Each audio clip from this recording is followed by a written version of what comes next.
Fresco here, and I'm going to teach you in this very quick video tutorial all about half steps, because this is part of a series of videos I'll be doing as far as building blocks, some music theory.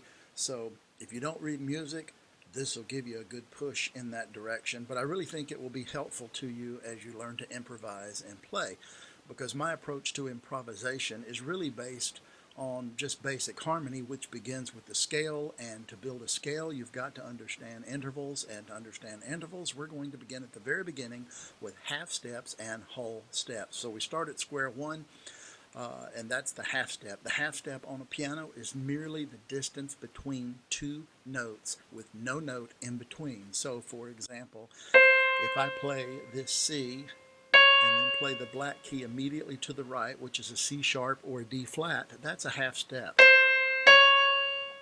If I play from that D flat to the next note up, which is a D, that's a half step as well. So you see that most of the half steps are going to occur between black keys and white keys. There are two exceptions, and the first exception is from B to C.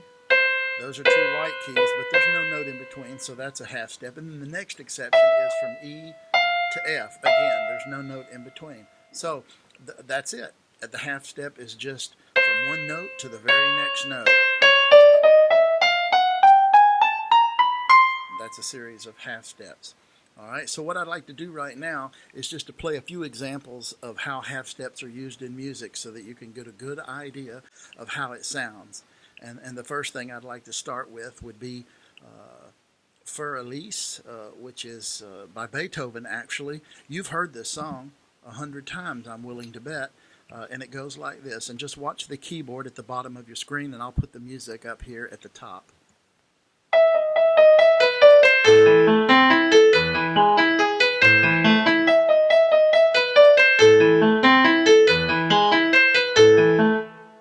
So you see you have those rocking half steps, E to E flat or D sharp.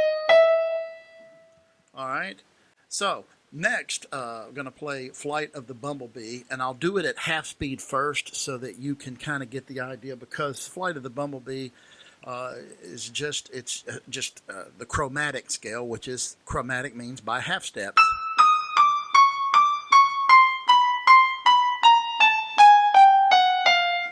All right, so let's listen to that.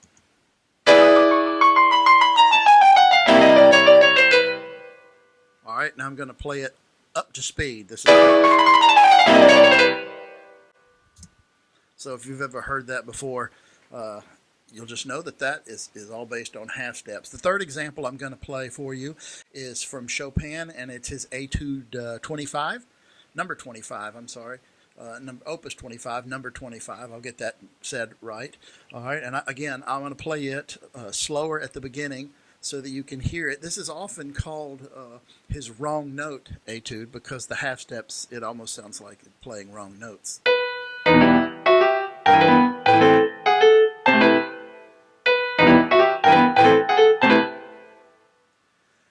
All right, and finally, I will close this tutorial with a very popular theme that you'll recognize if you've ever seen the soap opera Young and Restless. This is called Nadia's theme, and the opening theme begins with the half step between the E and the F.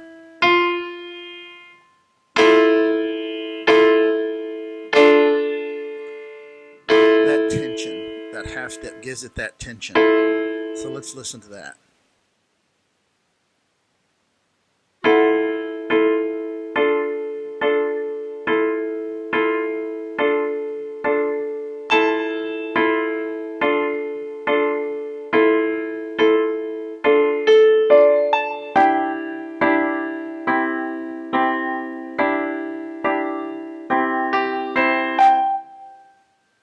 All right, I hope that this made half steps clear to you. I'm going to stop there for this video, and in the very next video, we'll talk about whole steps. See you then. Oh, by the way, I want to encourage you, go ahead and download the lesson notes. They're free. Just click on the link in this blog post, and you can save a copy to your computer. It has all the musical examples that we've listened to and talked about. See you next time.